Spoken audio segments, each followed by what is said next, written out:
Yang saya hormati Bapak Kepala SDN 2 Jatirejo Nganjuk atau yang mewakili, yang saya hormati Bapak Ibu Dewan Guru beserta staf yang saya hormati, dan teman-temanku sekalian, puji syukur alhamdulillah kita ucapkan kehadirat Allah Subhanahu wa taala, di mana di siang hari ini kita dapat bertemu kembali dalam keadaan sehat walafiat, tidak kurang suatu apapun. Mudah-mudahan Allah senantiasa melimpahkan rahmat, karunia dan hidayahnya kepada kita. Amin amin ya rabbal alamin. Tak lupa salawat dan salam kita aturkan kepada junjungan kita Nabi Agung Muhammad SAW yang kita nantikan syafaatnya di yaumil akhir nanti. Amin amin ya rabbal alamin.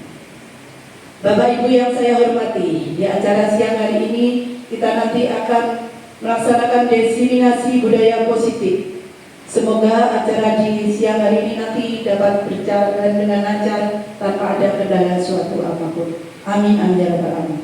Adapun susunan acara di siang hari ini, yang pertama adalah pembukaan, yang kedua menyanyikan lagu Indonesia Raya, yang ketiga sambutan dari Bapak Kepala SDN 2 Jatirejo Nganjuk atau yang mewakili, yang ketiga acara inti yaitu penyampaian materi diseminasi budaya positif.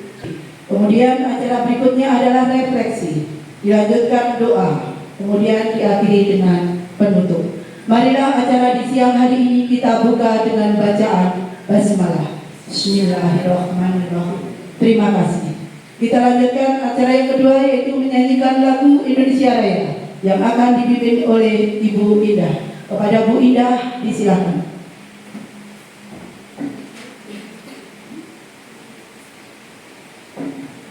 Hadirin dimohon untuk berdiri.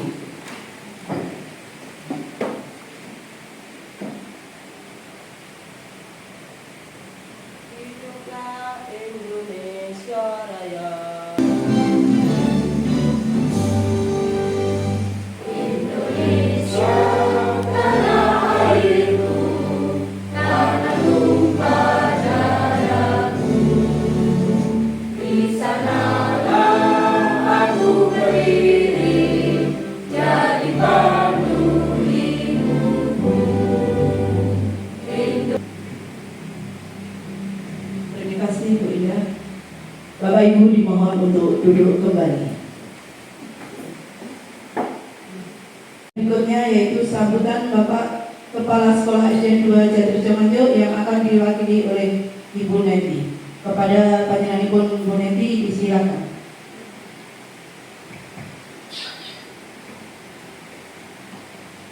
Assalamualaikum warahmatullahi wabarakatuh.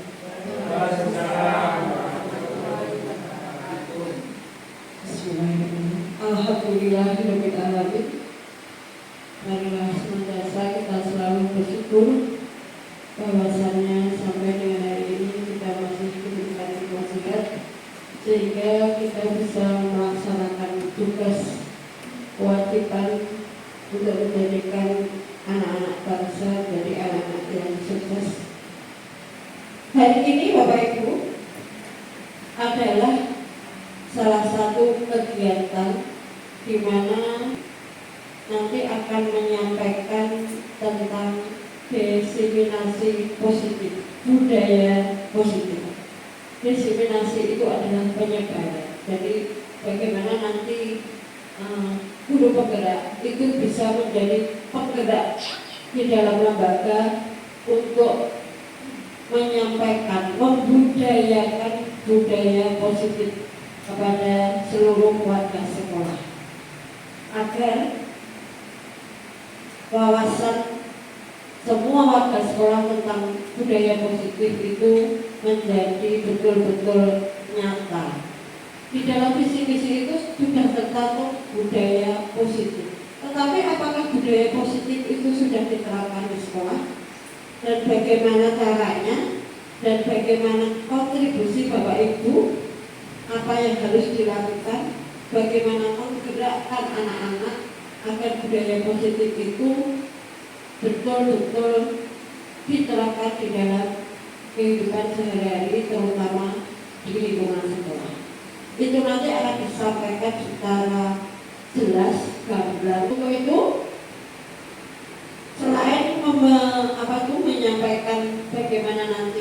budaya positif itu diterapkan di dalam sekolah, calon guru penggerak itu nantinya akan menghasilkan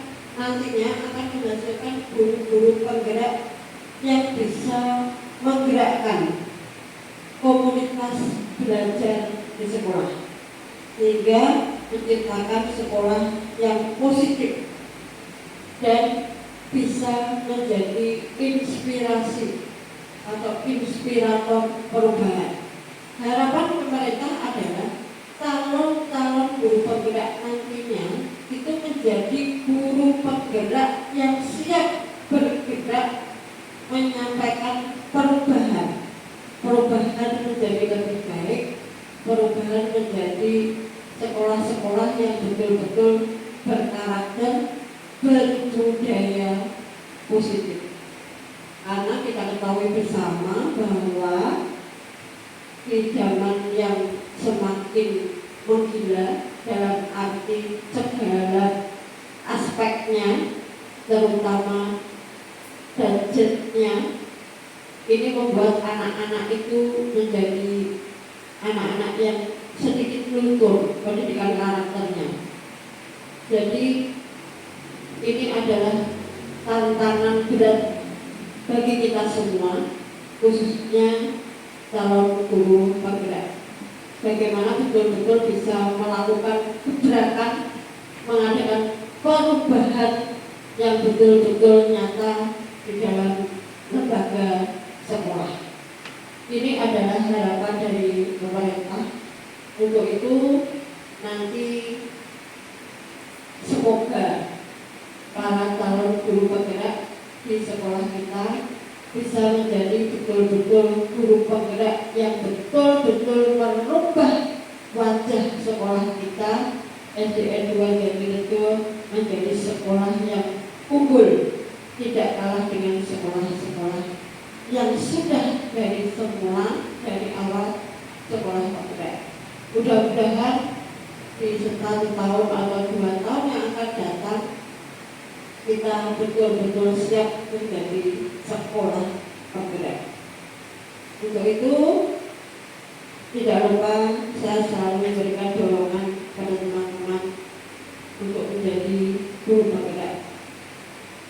Mari bersama-sama kita juga mendoakan mudah-mudahan para calon guru penggerak, Bu Novi, Bu Yusi lulus dengan predikat baik. Baiklah, saya rasa hanya itu yang bisa saya sampaikan. Nanti bagaimana budaya positif itu digerakkan oleh Bu Novi, Bu Yusi, para calon guru penggerak nanti. Terima kasih. Kurang lebihnya mohon maaf. Wabillahi wal hidayah. Wassalamualaikum warahmatullahi wabarakatuh.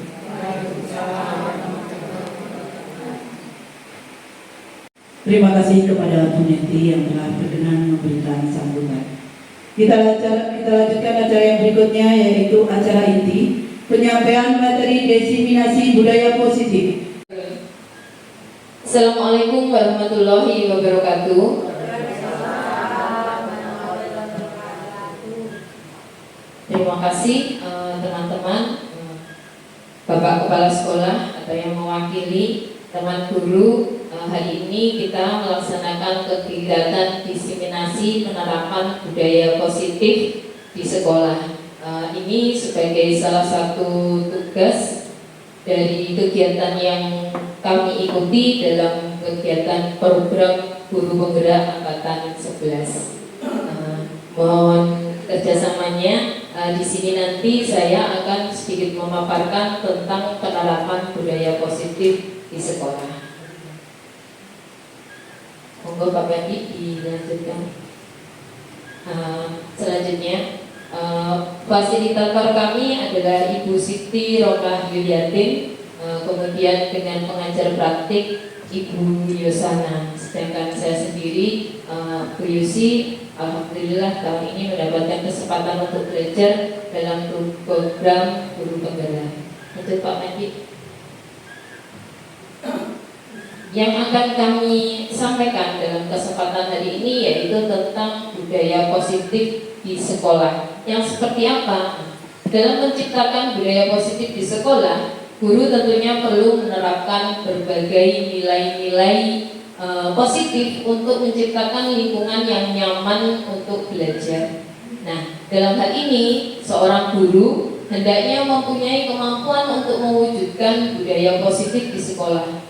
Budaya positif tersebut akan dapat dijalankan dengan menerapkan konsep-konsep inti diantaranya yaitu disiplin positif, motivasi perilaku manusia, kemudian keyakinan sekolah atau kelas, kebutuhan dasar manusia, 5 posisi kontrol dan restitusi, serta segitiga restitusi. Nah, itu yang akan kami paparkan pada kesempatan siang hari ini.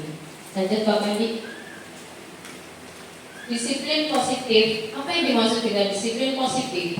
Disiplin positif di sini mengajarkan anak-anak kita untuk bertanggung jawab. Kemudian menumbuhkan kesadaran dalam diri berdasarkan nilai-nilai kebajikan yang mereka yakini. Kemudian mampu mengontrol diri dalam segala tindakan. Kemudian melahirkan motivasi internal, bukan paksaan, pujian ataupun hukuman. Jadi motivasi yang tumbuh dari dalam diri sendiri. Lanjut.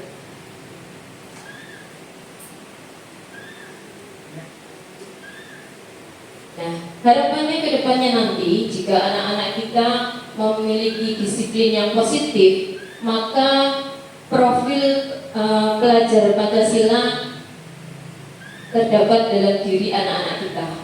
Murid-murid kita akan memiliki disiplin positif, tentu akan memiliki 6 karakter yang tercantum dalam profil pelajar Pancasila, yaitu yang pertama beriman, bertakwa kepada Tuhan Yang Maha Esa dan berakhlak mulia, mandiri, berkebinekaan global, gotong royong, kreatif, dan bernalar kritis. Lanjut. Nah, menurut teori motivasi, ya, perilaku yang ditunjukkan manusia itu pasti memiliki suatu motivasi atau tujuan tertentu. Nah, motivasi ini dibagi menjadi 2. Ada motivasi yang bersifat internal, ya, atau intrinsik dari dalam diri, yaitu motivasi yang diinginkan oleh seseorang dalam rangka menghargai diri dengan nilai yang diyakininya. Nah, sedangkan motivasi eksternal itu merupakan keinginan yang dilakukan dalam rangka menghindari ketidaknyamanan, bisa berupa hukuman atau juga karena ingin mendapatkan suatu imbalan atau penghargaan. Lanjut. Nah, motivasi perilaku manusia dibagi menjadi 3, yaitu yang pertama motivasi untuk menghindari ketidaknyamanan atau hukuman, kemudian untuk mendapatkan imbalan atau penghargaan dari orang lain, dan yang berikutnya untuk menjadi orang yang mereka inginkan dan menghargai diri sendiri serta nilai-nilai yang mereka percayai. Nah, dari 3 motivasi perilaku manusia ini, mana yang menurut panjenengan sedaya merupakan motivasi intrinsik atau internal, dan mana yang merupakan motivasi eksternal yang di luar, dari luar diri? Kita lihat dari yang pertama, untuk menghindari ketidaknyamanan atau hukuman, menghindari suatu hukuman sehingga seorang anak itu melakukan sesuatu karena takut dihukum. Menurut panjenengan itu merupakan motivasi internal atau eksternal? Iya, betul, motivasi eksternal. Kemudian untuk mendapatkan imbalan atau penghargaan dari orang lain, misalkan anak-anak supaya dipuji gurunya, itu motivasi eksternal, betul. Itu merupakan motivasi dari luar juga. Kemudian yang terakhir, untuk menjadi orang yang mereka inginkan dan menghargai diri sendiri dengan nilai-nilai yang mereka percaya. Nah, yang inilah yang dinamakan motivasi internal, yaitu motivasi yang tumbuh dari dalam dirinya karena dia meyakini sesuatu itu baik berdasarkan nilai-nilai kebajikan yang mereka yakini. Lanjut. Kemudian yang akan kami paparkan lagi yaitu tentang keyakinan sekolah atau kelas. Selama ini mungkin kita mengenal peraturan, tata tertib sekolah. Apa sebetulnya keyakinan sekolah?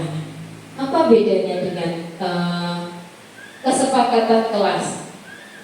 Jadi ini merupakan perubahan dimensi atau cara berpikir untuk mengajak kita untuk berpihak kepada anak, mengutamakan kepentingan anak.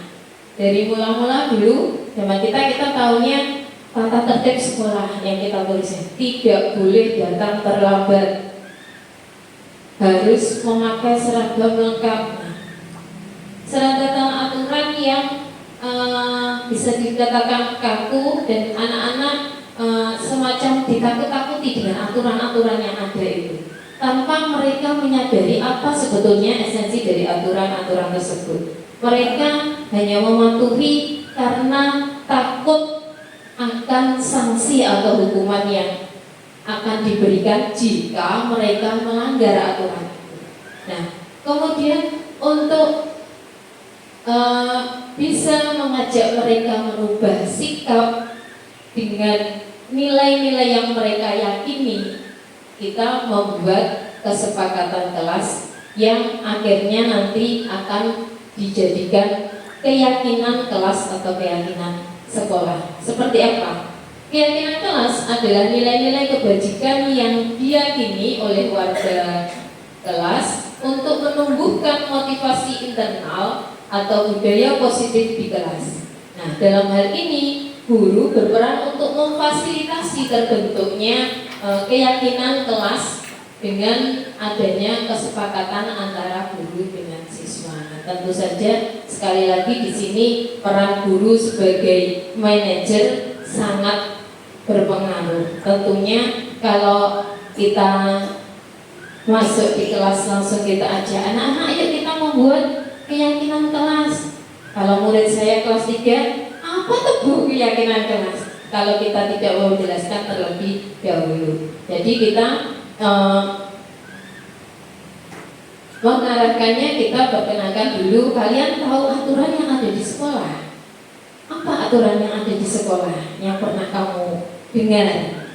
Kita ajak mereka mengungkapkan aturan apa. Nah, mungkin ditulis di papan tulis, ditulis di papan tulis. Kemudian dari aturan yang mereka sudah mengenal selama ini, kita arahkan untuk yuk kita membuat kesepakatan kelas supaya kegiatan belajar di kelas kita itu menjadi nyaman, dapat berjalan dengan lancar. Kita buat suatu kesepakatan dengan mereka. Apa ya kira-kira yang bisa kita lakukan untuk kelas kita? Apa yang mungkin boleh dan tidak boleh kita lakukan di kelas?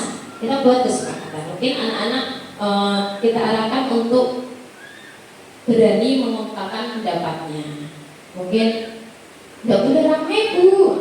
Dari kata-kata mungkin anak-anak kebanyakan yang muncul adalah kata-kata negatif. Tidak boleh mencontek, mungkin tidak boleh datang terlambat. Nah, kita tuliskan di papan tulis, kita arahkan. Nah, tidak boleh datang terlambat berarti kita harus bagaimana? Oh, kita harus datang tepat waktu. Kita harus datang tepat waktu. Satu persatu kita dampingi anak-anak untuk membuat kesepakatan kelas. Kemudian dari kesepakatan kelas yang terbentuk itu, ya kita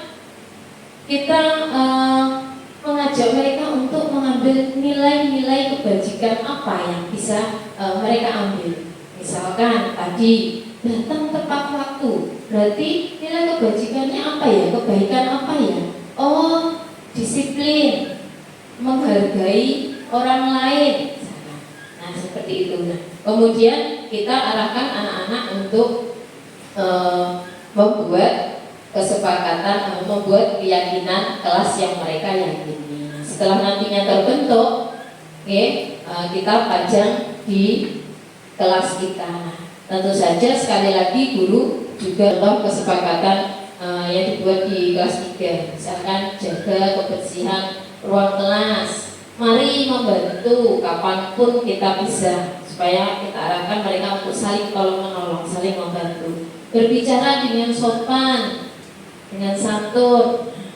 Misalkan kalau di kelas 3 ada yang berbicara kurang baik, kurang sopan, saya minta untuk maju ke depan. Ayo, sesuai tidak dengan kesepakatan kelas yang kita buat. Nah, mau berusaha untuk memperbaiki, misalkan anak-anak maju, anak yang berusaha memperbaiki, misalkan astagfirullahaladzim, ayo baca astagfirullahaladzim, tapi jangan diulangi lagi ya, seperti itu.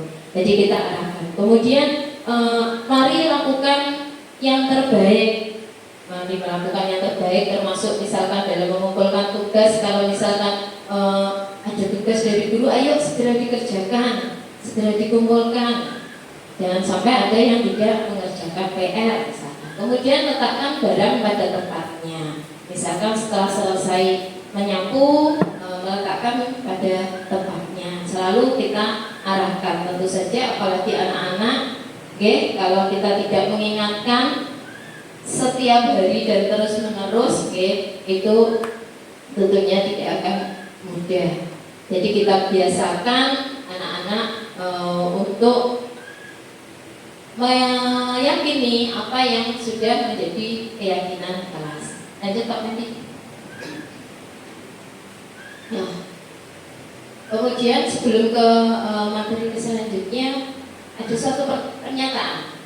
Ketika seorang murid melakukan suatu perbuatan yang bertentangan dengan nilai kebajikan atau melanggar peraturan, hal itu sebenarnya dikarenakan mereka gagal memenuhi kebutuhan dasar mereka. Nah, apakah benar pernyataan ini? Nah, apa sebetulnya kebutuhan dasar manusia itu? Kira-kira setujukah panjenengan dengan pernyataan ini? Setuju.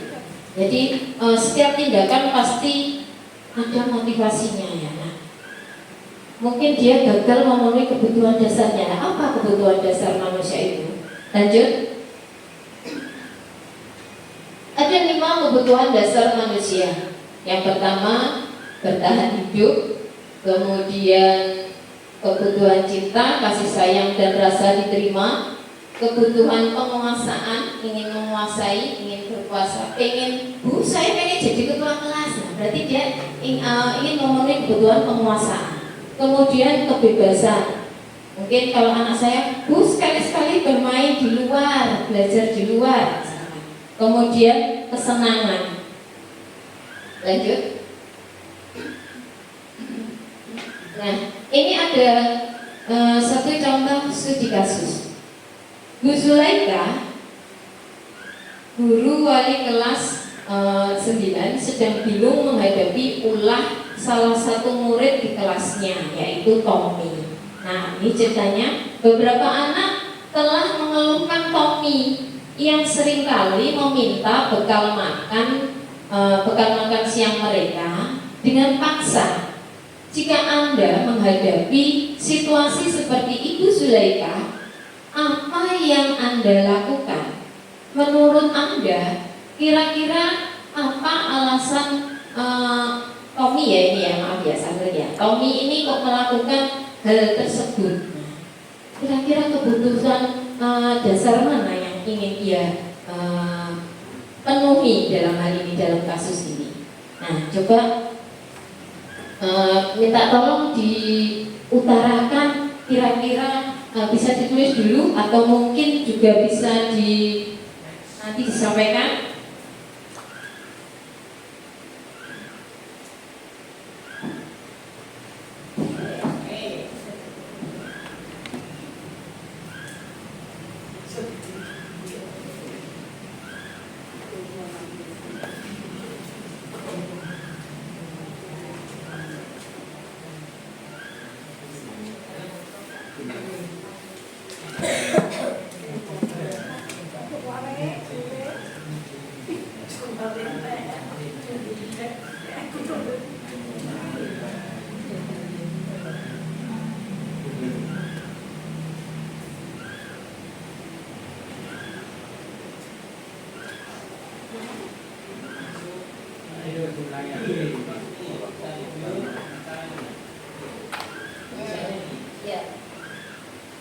dari kasus Tommy yang mencoba membawa memaksa mengambil paksa bekal makan temannya. Nah, ini seringkali dilakukan. Nah, kira-kira karena kita sudah dapat pengaduan tidak sekali dua kali dari anak didik kita, tentu saja kan kita harus segera bertindak. Apa sih sebetulnya yang menjadi latar belakang si Tommy ini kok selalu melakukan hal yang sama? Ada masalah apa? Kira-kira kebutuhan dasarnya mana yang ingin ia penuhi?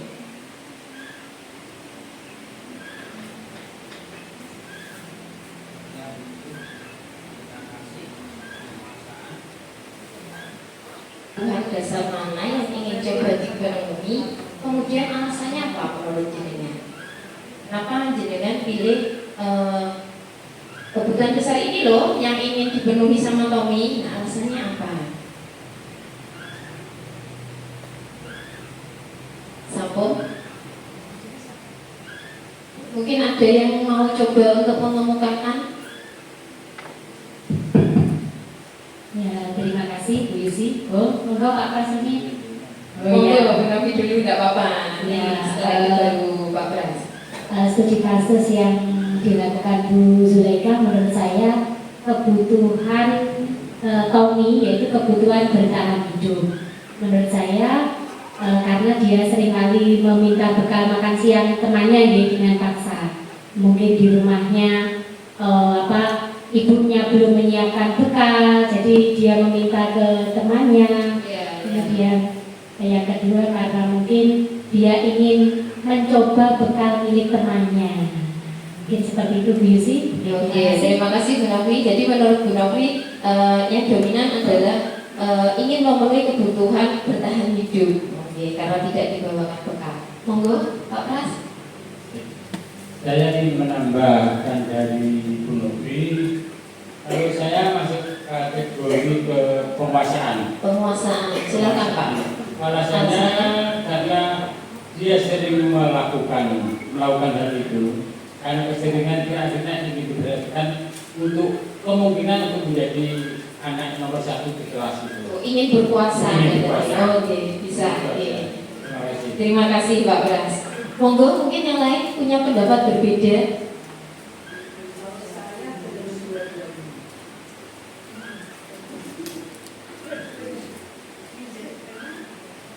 Terima kasih atas waktu yang diberikan. Menurut pendapat saya untuk kasus yang dilakukan Bu Zulaika adalah menerapkan dua, yaitu penguasaan dan bertahan hidup untuk Tommy ini ya.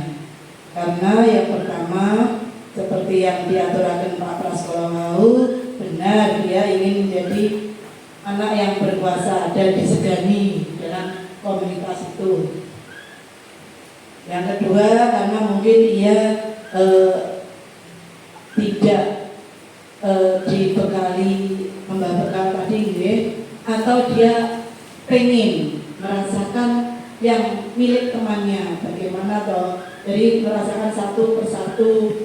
Kemudian anak kan ada rasa selalu ingin mencicipi ya, biasanya begitu. Meskipun ia sudah membawa, tetapi ia seringkali rasa ingin itu timbul di diri anak. Mungkin itu saja dari saya. Terima kasih. Oke, terima kasih Guru. Monggo teman yang lain mungkin punya pendapat yang berbeda. Ada? Sampun. Oke, terima kasih. Coba Pak Kendi diperlihatkan. Nah, alasan yang pertama, nah, seperti yang disampaikan Bu Novi dengan Bu Novi ya tadi dan Guru ya. Nah, alasan yang pertama karena ia lapar, orang tuanya itu tidak membawakan bekal makan siang, maka kebutuhan dasar yang sedang berusaha dipenuhi oleh Tommy adalah kebutuhan bertahan hidup atau survival. Nah, lanjutnya Pak Kandi.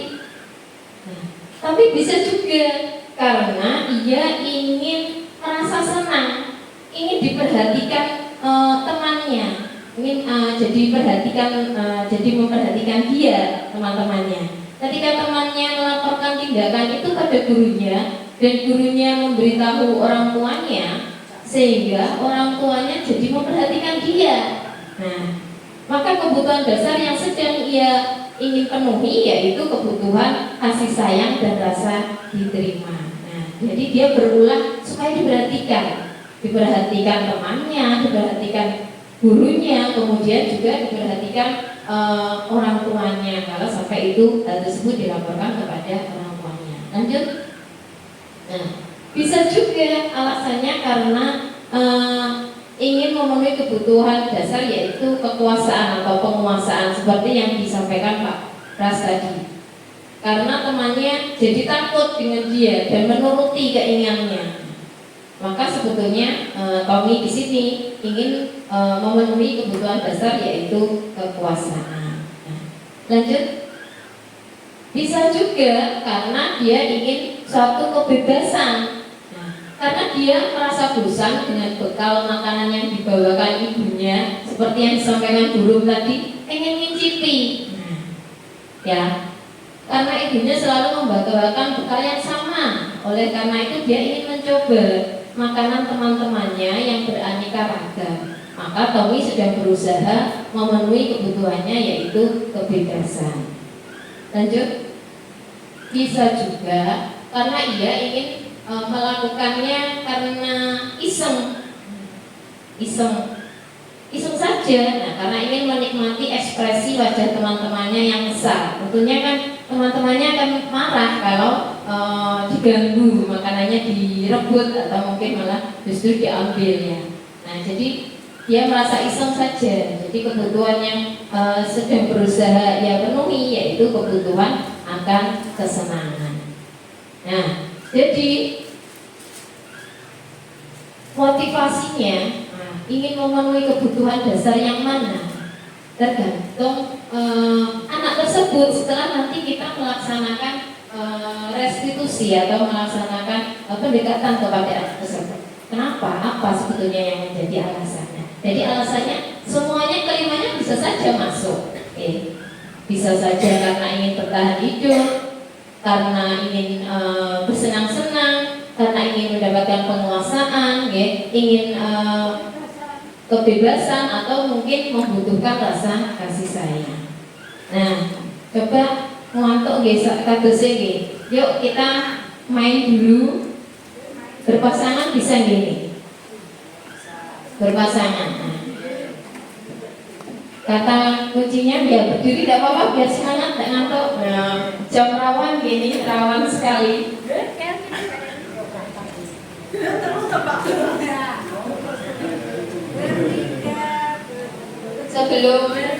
Sebelum bermain supaya semangat, kita tepuk semangat dulu. Ya, tepuk semangat. Sambil datang, ding ding ding, dung dung dung, dan datang, ding ding ding, dung dung dung.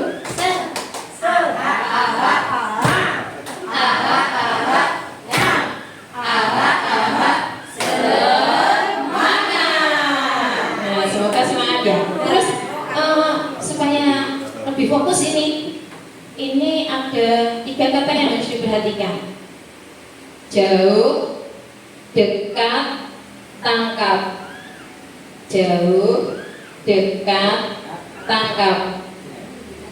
Nah, misalkan seperti ini, minta tolong beda nanti dengan pasangannya ya, dengan pasangannya. Nah, satu tangannya seperti ini, satu tangannya dua tangan dilebarkan, yang satu satu. Oke.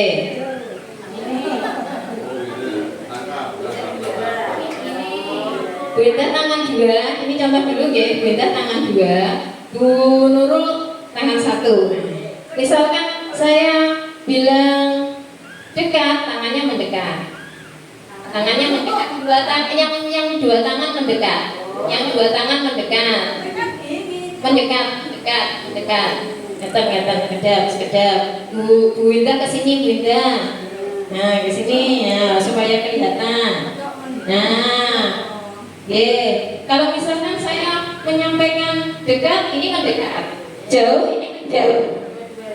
Dua-duanya. Kalau tangkap, ini ditangkap. Dia berusaha untuk kabur. Karena itu kan harus fokus. Ya, kalau bukan mendekat, jauh menjauh. Begitu saya menyampaikan tangkap, ini ditangkap, temannya ditangkap, nanti gantian, ya. Tidak saling, tidak ditangkap. Nah, ditangkap. Saling berian betul apa-apa. Jelas ya, permainannya ya jelas ya. Nah, coba kita coba.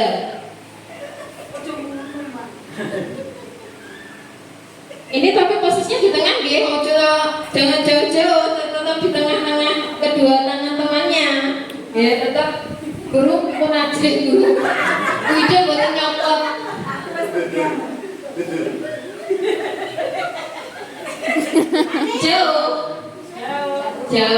Jauh menjauh. Tangannya Wido menjauh. Tangannya guru tetap. Tangannya guru tangannya satu saja guru. Nah, guru tangannya satu saja. Yuk kita coba yuk. Jauh guru. Jauh. Dekat. Nanti kalau tangkap baru ditangkap. Sepertinya Bu ini agresif ya, ini segera ingin menangkap ya. Jauh. Dekat. Jauh. Dekat. Guru belanjengan kok tangannya kok begitu. Koncone badhe nangkap ya mboten sakit.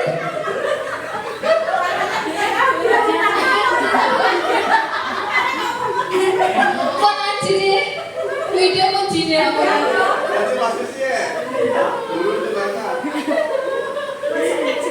Kita ulangi ya.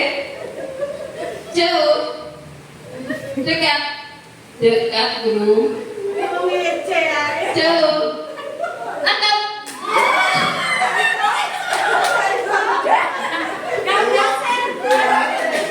tidak berhasil. Ganti temannya yang menangkap. Ganti yang menangkap temannya. Ada tidak tadi yang kena? Ada. Berarti masih fokus.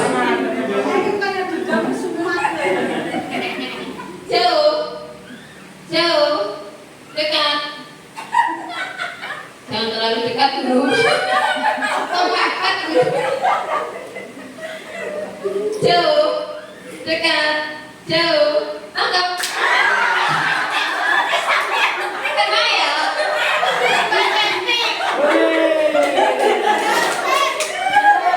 Ya. Terima kasih. Tepuk tangan untuk semuanya.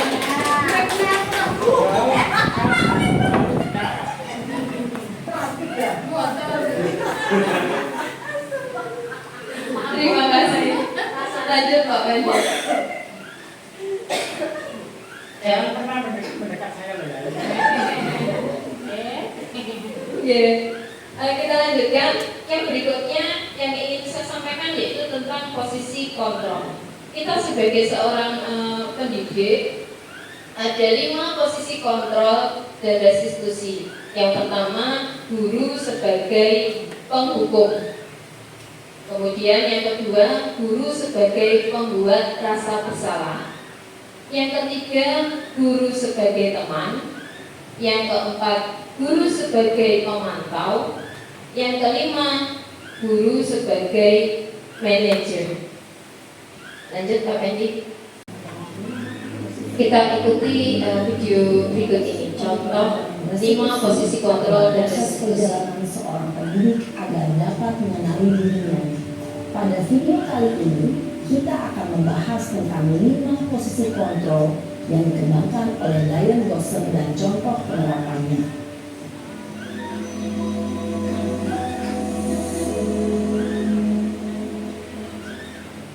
5 posisi kontrol itu adalah 1. Posisi penghukum. 2.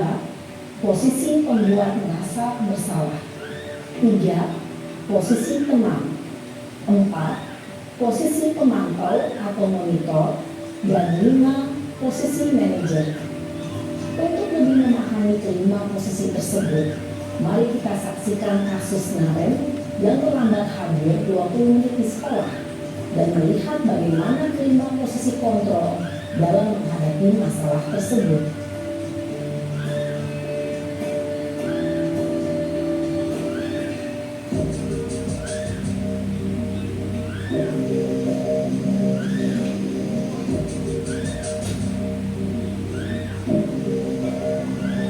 Naren,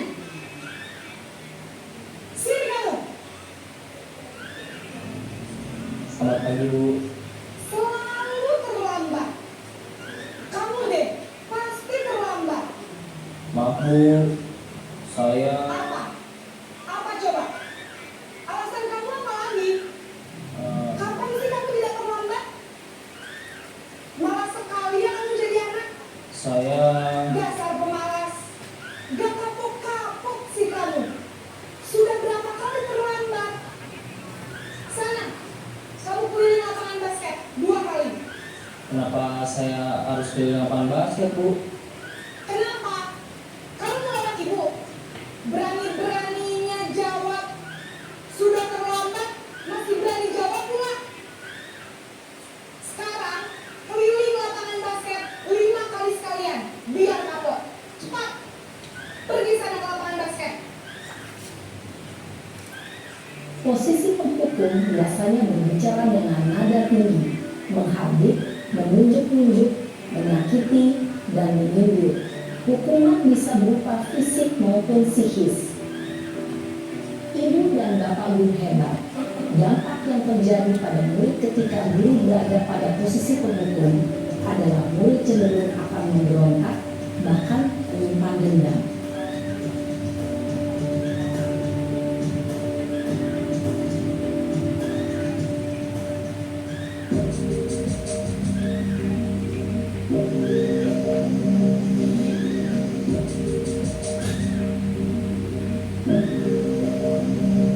Naren,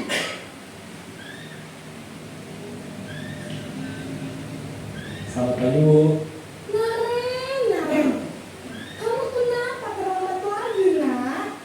Ya Tuhan, Naren. Kamu senang ya bikin ibu susah ya? Kalau kamu terlambat lagi, nanti ibu yang ditegur bapak kepala sekolah, nak. Disangka ibu tidak bisa membina kamu. Duh, gimana ini? Maaf Bu, Duh, Gusti Naren. Kamu suka ya kalau ibu ditegur bapak kepala sekolah? Terus, sekarang ibu harus tulis apa yang di buku absen? Ini kamu sudah sering terlambat loh. Ibu harus apa coba? maaf Bu, maaf sekali. Ya sudah, lain kali jangan bikin ibu susah lagi ya nak ya. Ibu tidak akan kuat lagi kalau kamu begini terus. Bisa jantungan kalau ibu ditegur bapak kepala sekolah. Sana cepat, kelas. Maaf ya Bu, maaf sekali. Posisi pembuat rasa bersalah berbicara dengan nada tenang, cenderung lembut.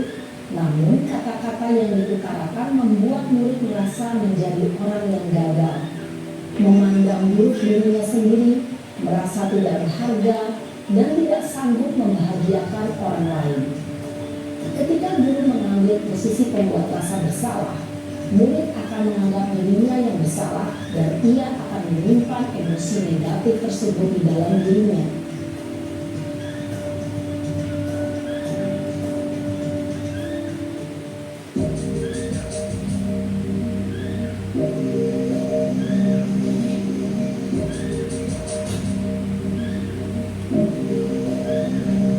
Naren,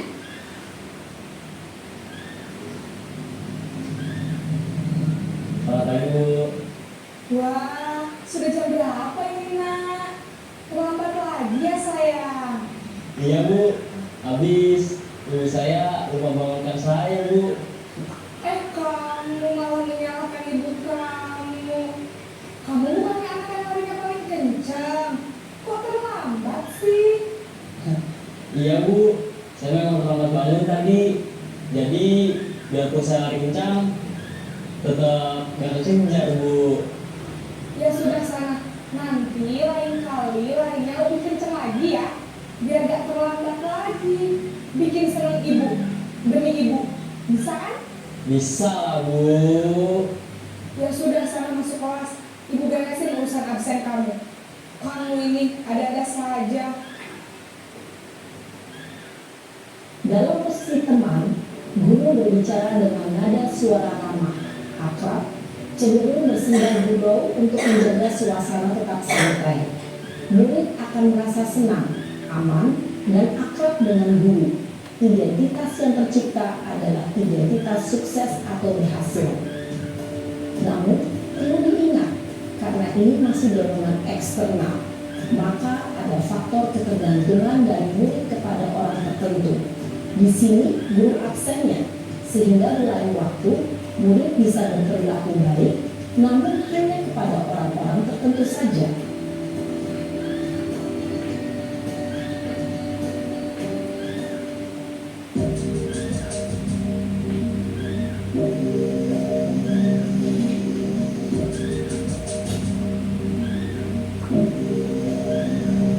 Naren,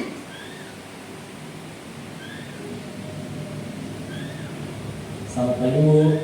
Naren, apa peraturan sekolah kita tentang jam berapa kita harus masuk sekolah, nak?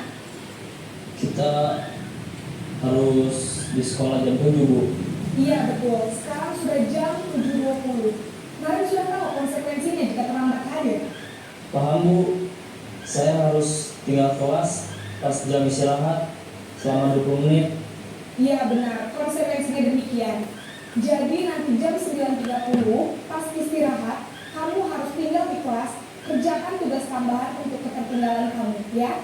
Baik Bu.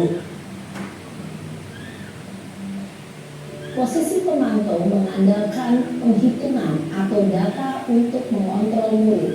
Guru mengarahkan murid berdasarkan peraturan dan konsekuensi. Seorang pemantau menunjukkan bahasa tubuh dan ekspresi wajah yang datar dan cenderung formal.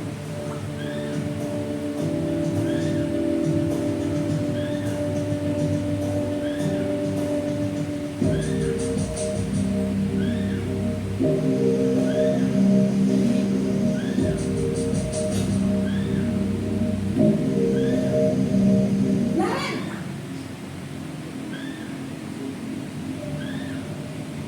Selamat pagi Bu. selamat pagi Naren. Maaf Bu, saya terlambat. Iya, sekolah masuknya jam 7, sekarang sudah jam 7.20. Jadi sekarang bagaimana ini Naren? Maaf Bu, saya lupa start alarm saya semalam.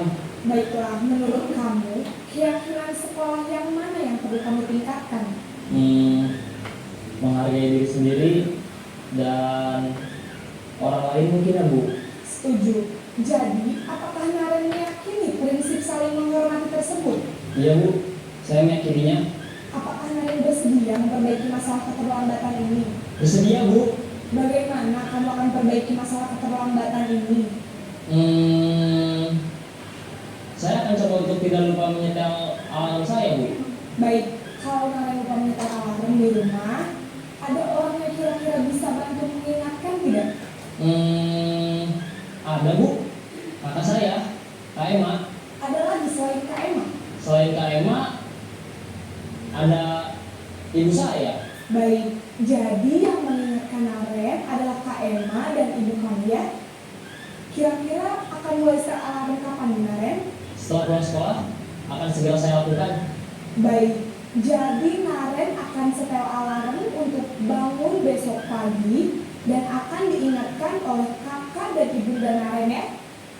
Ada lagi yang mungkin perlu dilakukan Naren agar tidak terlambat bangun lagi. Tidak ada Bu. Baik Naren, terima kasih untuk kerjasama kamu. Sekarang kamu perlu kembali ke kelas untuk belajar. Baik Bu, terima kasih.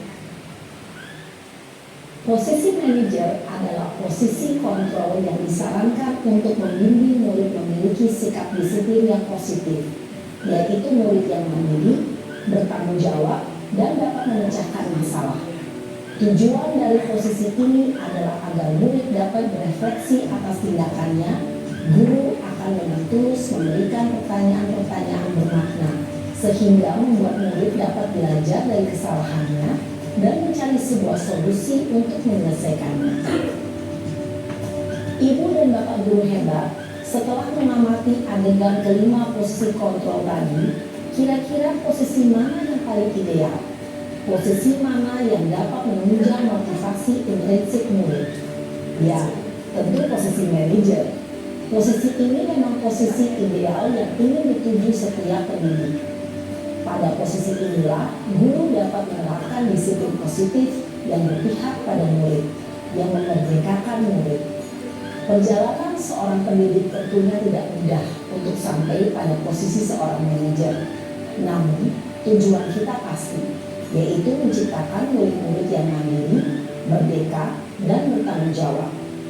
Semoga penggambaran 5 posisi kontrol yang telah diperlihatkan ini dapat menjadi ajar refleksi bagi kita semua, agar dapat terus mengasah dan menerapkan disiplin positif yang memerdekakan murid.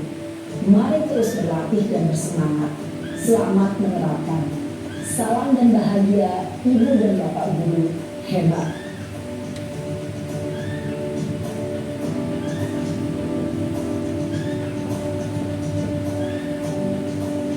Nah, setelah tadi menyaksikan video tadi, kaitannya dengan 5 posisi kontrol, tentunya akan meningkatkan pemahaman kita. Di posisi mana kita dulu pernah berada. Nah, yuk kita sama-sama belajar. Paling tidak kalau belum bisa berada di posisi manajer, kita berada dulu di posisi pemantau. Mengingatkan anak-anak akan nilai-nilai kebaikan yang perlu mereka terapkan, atau keyakinan-keyakinan kelas apa yang harus mereka ikuti, yang harus mereka laksanakan sesuai dengan nilai kebajikan yang mereka yakini.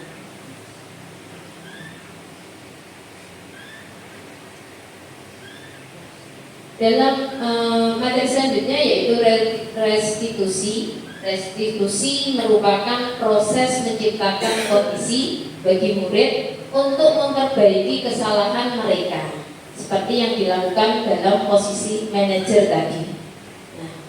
Sehingga mereka bisa kembali pada kelompok mereka dengan karakter yang lebih kuat. Itu menurut Boston pada tahun 2004 yang mengungkapkan demikian. Restitusi membantu murid menjadi lebih memiliki tujuan, disiplin positif, dan memulihkan dirinya setelah berbuat salah. Penekanannya bukan pada bagaimana perilaku untuk menyenangkan orang lain atau menghindari ketidaknyamanan, namun tujuannya adalah menjadi orang yang menghargai nilai-nilai kebajikan yang mereka percayai. Nah, sebelumnya kita telah belajar tentang teori kontrol, bahwa pada dasarnya kita memiliki motivasi intrinsik, bahwa setiap orang itu sebetulnya bukan orang lain yang menggerakkan, kita sendiri, kita yang memiliki kontrol terhadap diri kita sendiri. Lanjut.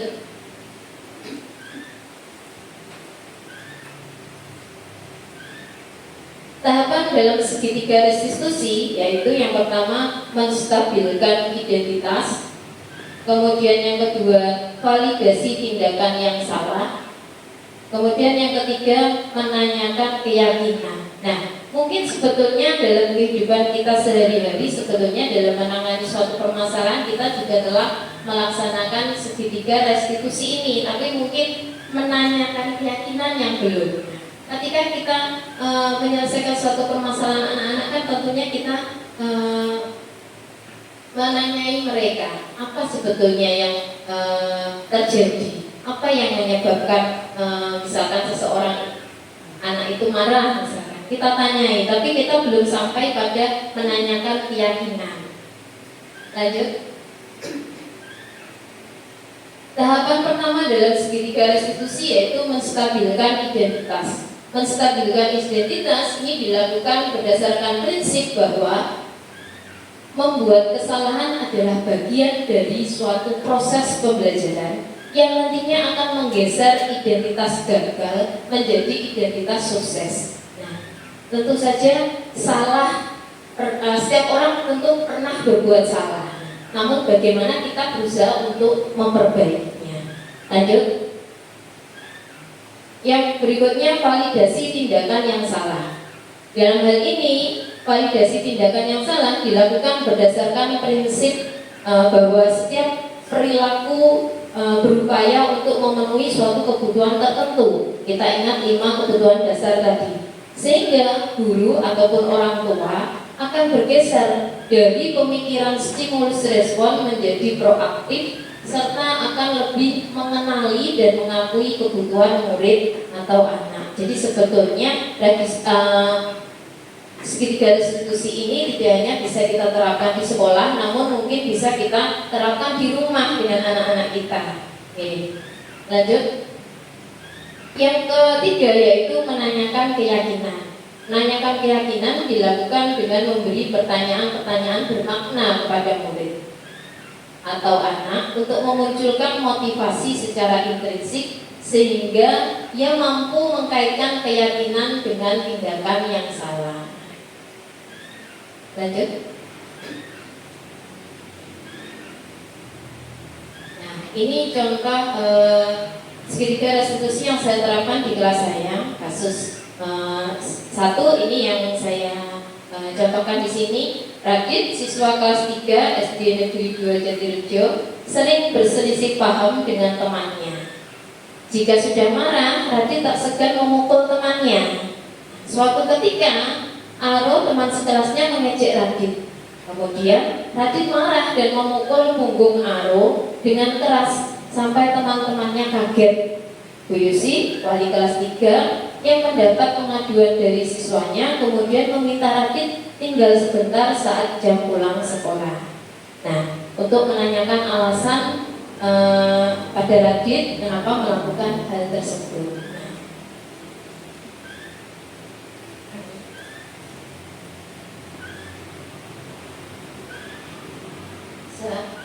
Bisa ditayangkan videonya?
Ini ceritanya kejadiannya sudah kemarinnya. Saya restitusi hari berikutnya. Jadi kan dia agak lupa. Ya. Kemarin kamu iya seperti itu. Lanjut Pak Wendy. Yang sebelumnya Pak Wendy. Nah, validasi tindakan yang salah. Setelah tadi ditanyai,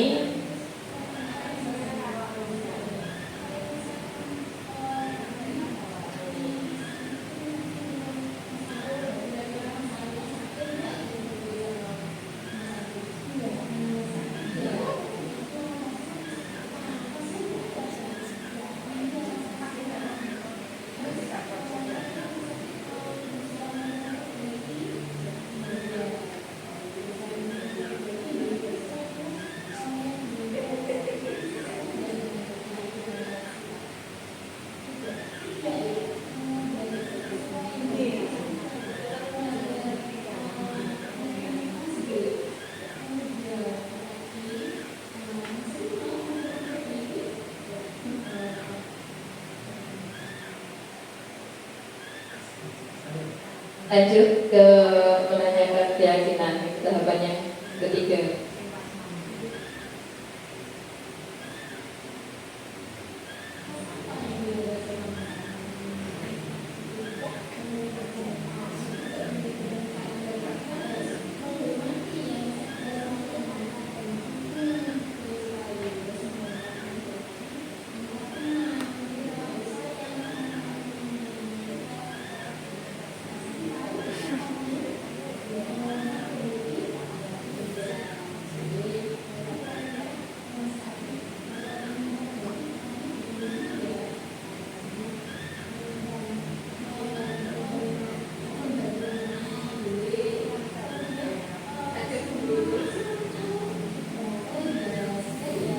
videonya ini sekali.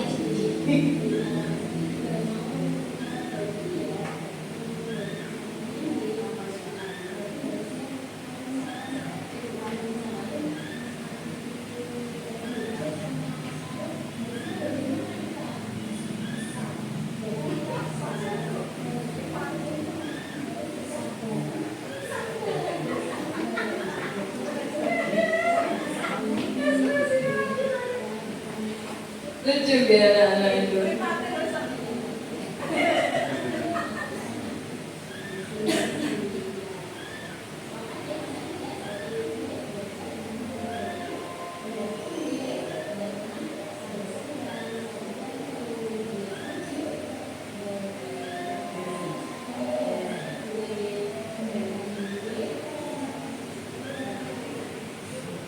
Nah, itu tadi. Memang itu pengalaman pertama saya menerapkan segitiga restitusi. Mungkin juga masih banyak kekurangan karena memang belum berpengalaman juga. Gitu.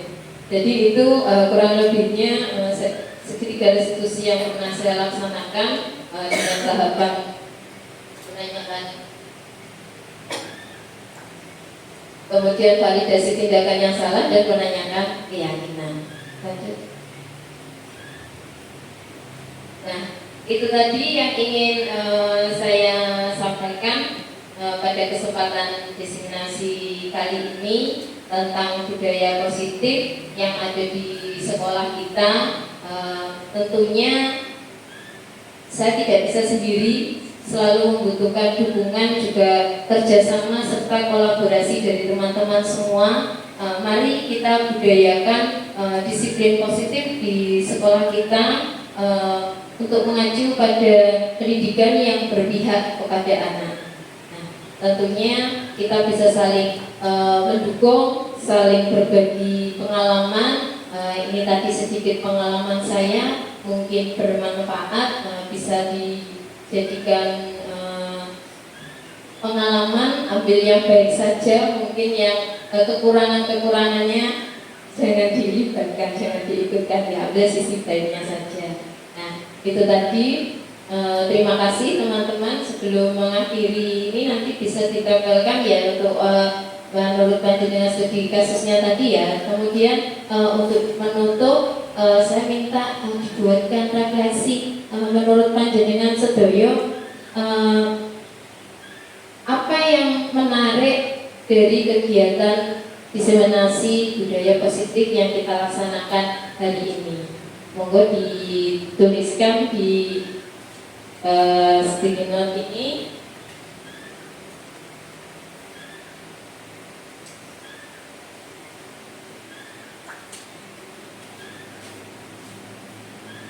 Bagaimana perasaan panjenengan sedaya mengikuti kegiatan diseminasi hari ini? Mungkin ada hal-hal yang menarik, atau mungkin oh ya saya sebelumnya belum pernah melakukan hal ini. Mungkin next nanti kita bisa melakukannya, mencobanya pada anak didik kita.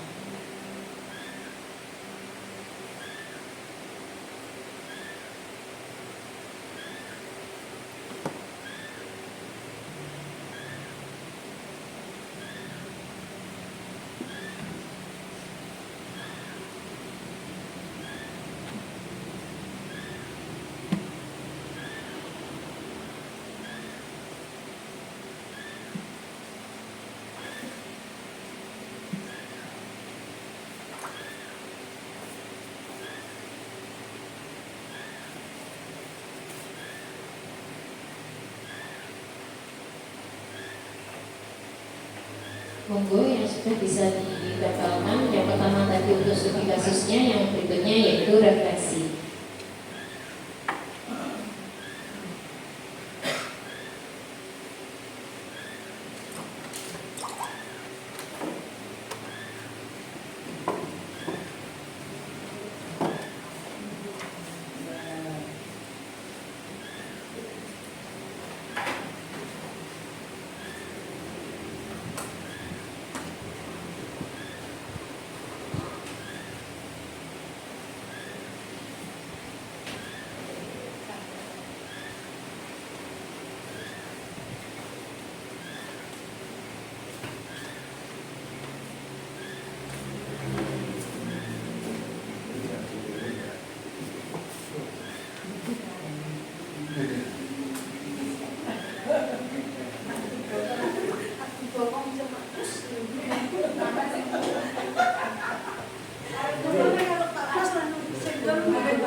Terima kasih teman-teman. Izinkan saya untuk sedikit melihat refleksi dari panjenengan sedoyo.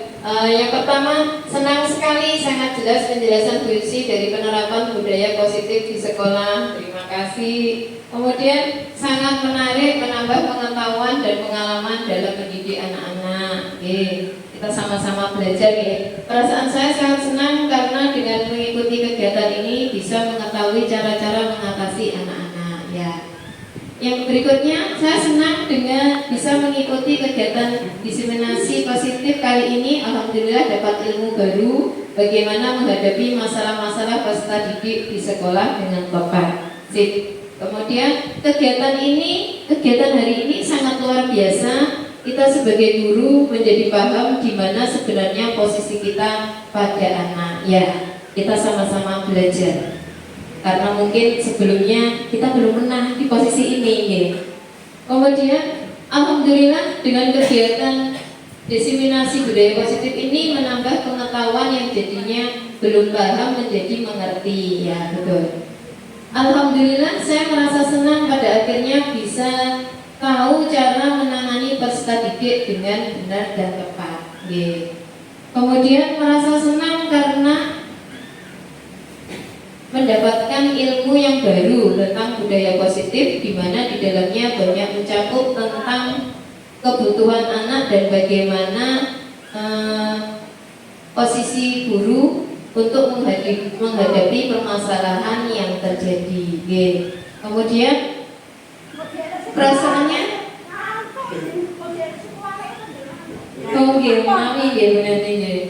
perasaannya senang sekali. Manfaatnya kita dapat pembelajaran untuk memecahkan masalah pada anak didik. Ini yang baca juga sudah ini ya. Kemudian luar biasa ya. Senang karena hari ini banyak mendapatkan pengetahuan bagaimana bisa menjadi guru yang baik, yaitu guru sebagai manajer. Nah, jadi sepakat ya semuanya, kita sama-sama belajar, sama-sama berkolaborasi bagaimana kita bisa menerapkan seorang guru sebagai manajer, menempati posisi sebagai manajer. Memang tidak mudah, tapi kita sama-sama belajar. Gitu ya. Terima kasih teman-teman. Kiranya itu yang bisa saya sampaikan dalam kesempatan hari ini. Mohon maaf atas segala kekurangan dalam penyampaian. Kekurangan memang terletak pada diri saya sendiri. Mohon diambil nilai positifnya saja. Mohon maaf atas segala kekurangan. Saya akhiri, wabillahi taufiq wal hidayah. Wassalamualaikum warahmatullahi wabarakatuh. Memberikan penyampaian materi diseminasi budaya positif dengan sangat luar biasa dan hebat sekali. Beri tepuk tangan semua teman-teman. Ya, alhamdulillah. Alhamdulillah di acara ini tadi dapat berjalan dengan lancar. Bapak Ibu yang saya hormati, selanjutnya acara penutup ya, diakhiri dengan doa. Dimohon dipersilakan kepada Bu Ida untuk memimpin doa. Kepada panjenenganipun Bu Ida disilakan.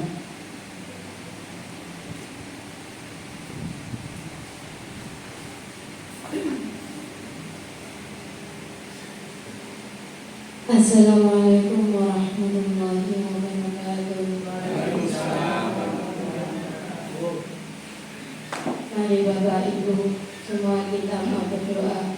Kita tutup acara ini dengan doa. Mari kita baca istighfar 3 kali.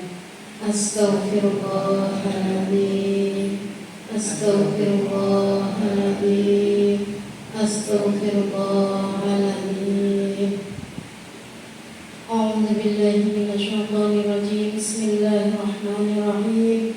Alhamdulillahirabbil alamin. Ar-Rahmanir Rahim. Maliki yaumiddin. Iyyaka na'budu wa iyyaka nasta'in. Ihdinas shiratal mustaqim. Shiratal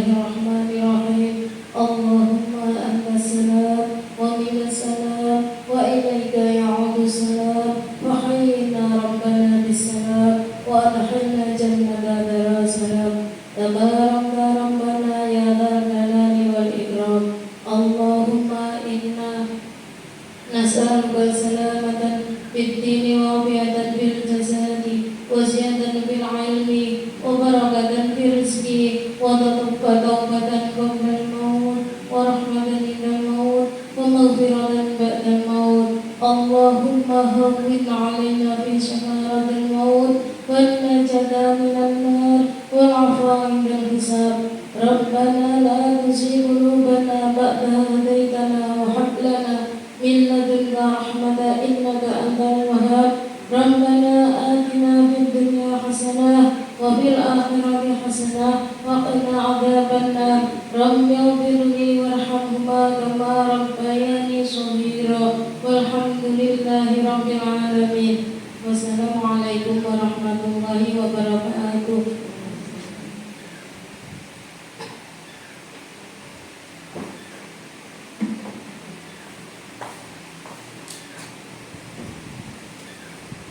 Terima kasih kepada Bu Ida yang telah berkenan memimpin doa.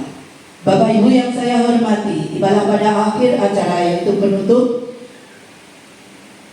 Alhamdulillahirabbil alamin, acara ini tadi dapat berlangsung dengan lancar tanpa ada kendala suatu apapun. Terima kasih atas kehadiran panjenengan sedaya.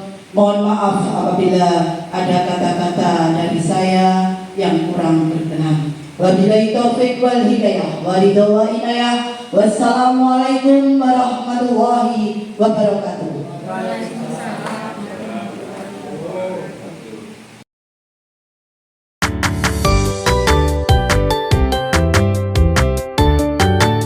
Assalamualaikum warahmatullahi wabarakatuh.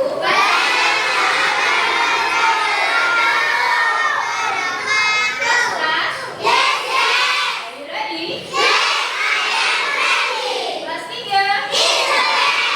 Oke, anak-anak yang students, hari ini kita akan buat suatu keyakinan kelas untuk kelas kita. Keyakinan kelas, keyakinan yang kita yakini terhadap kelas kita, yang kita mimpikan terhadap kelas kita supaya kelas kita itu dapat melaksanakan pembelajaran dengan enak, dengan nyaman, semua pelajaran bisa kalian serap dengan baik, bisa kalian pahami. Nah, kelas yang seperti apa yang kalian pikirkan, yang kalian cita-citakan untuk kelasmu, kelas 3 ini? Kelas yang bagaimana ya? Bersih, oke,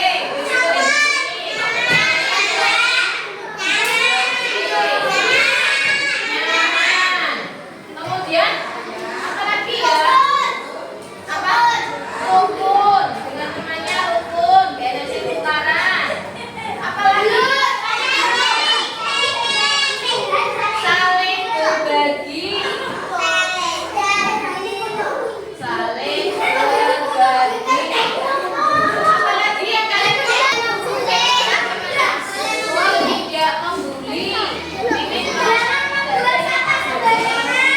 Usaha apa yang bisa kalian lakukan untuk mewujudkan cita-cita ini? Tuliskan di sini apa yang bisa kamu lakukan. Silakan ditulis apa yang bisa kamu lakukan untuk mewujudkan cita-cita ini. Nah, untuk mewujudkan cita-cita ini apa enggak? Ya, silakan menggunakan tulisan. Ya, silakan, Mbak.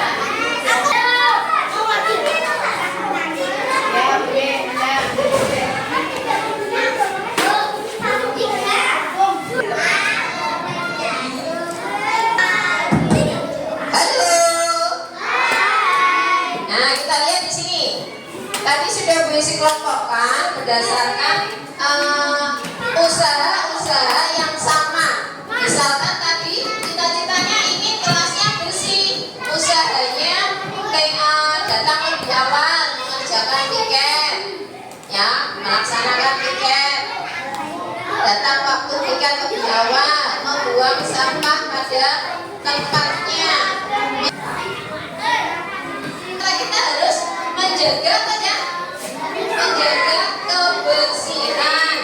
Jadi sepakat bahwa kita harus menjaga kebersihan. Ya. Kalau ada temannya yang kesulitan bagaimana?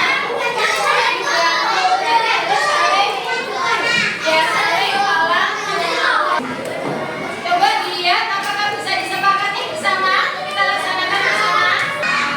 Terima kasih. Nanti Bu Yusi tuliskan di sini. Kemudian semuanya ikut bertanggung jawab dengan memberikan cap jarinya ya di sini. Tepuk tangan untuk kelas 3.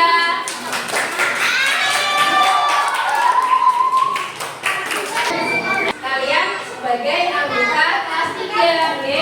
Nanti silakan memberikan cap 3 jari, kemudian tuliskan nama panggilan kalian, oke? Keyakinan kelas 3. Bagaimana sepakat? Setuju?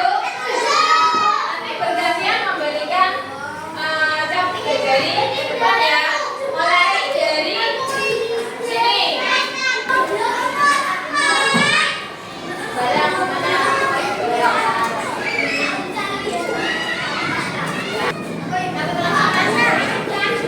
Satu, dua, tiga.